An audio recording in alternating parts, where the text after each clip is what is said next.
মসজিদে মুয়াজ্জেম উচ্চ স্বরে আজান দিচ্ছেন, সবার কানে আজান যায়। ওয়াহাবিদের কানে যেভাবে আজান যায়, সুন্নিদের কানেও সেভাবে আজান যায়। যখন সুন্নি ভাইদেরকে বলি, ভাই আসো নামাজ পড়তে, ইশারা ইঙ্গিতে বোঝাই ওয়াহাবির পিছনে নামাজ পড়লে হবে না।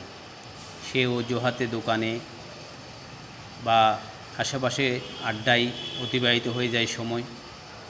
এক সময় ওয়াক্তও চলে যায়, নামাজ আদায় করা সম্ভব হয় না, শয়তানের প্ররোচনায়। মসজিদে এক কাতার দুই কাতারের বেশি মানুষ হয় না। আমাদের সমাজে এই সমস্যার সমাধান খুবই দ্রুত হওয়ার প্রয়োজনীয়তা। পবিত্র কোরআন আল্লাহ সুবহানাহু ওয়া তাআলা বলেছেন, তোমরা মুসলমান না হয়ে মৃত্যুবরণ করিও না।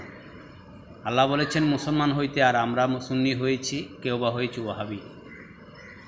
তাই প্রিয় ইসলামী ভাইরা, পবিত্র কোরআনে আল্লাহ যেভাবে, আল্লাহর চয়েস, আমাদেরকে মুসলমান হইতে হবে। আমরা শিক্ষায় বিদ্যালয়ে আমরা অ্যাডমিশন নিয়েছিলাম ছাত্র হওয়ার জন্য। আমরা ছাত্র হয়ে লেখাপড়া বিদ্যা অর্জন করে আমরা যখন পরিপূর্ণতা অর্জন করলাম, আমাদেরকে সার্টিফিকেট দিল, আমরা শিক্ষিত হয়েছি। এরপরে আমাদের কর্মজীবন শুরু, আমরা শিক্ষিত, সার্টিফিকেট আমরা বুঝে পেয়েছি।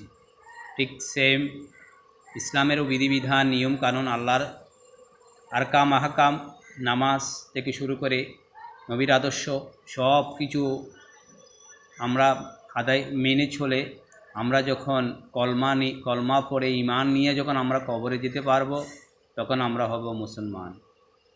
তাই প্রিয় ইসলামী ভাইরা, আর সুন্নি এবং ওয়াহাবি নিয়ে নামাজ থেকে আমরা আর পৃথক থাকবো না।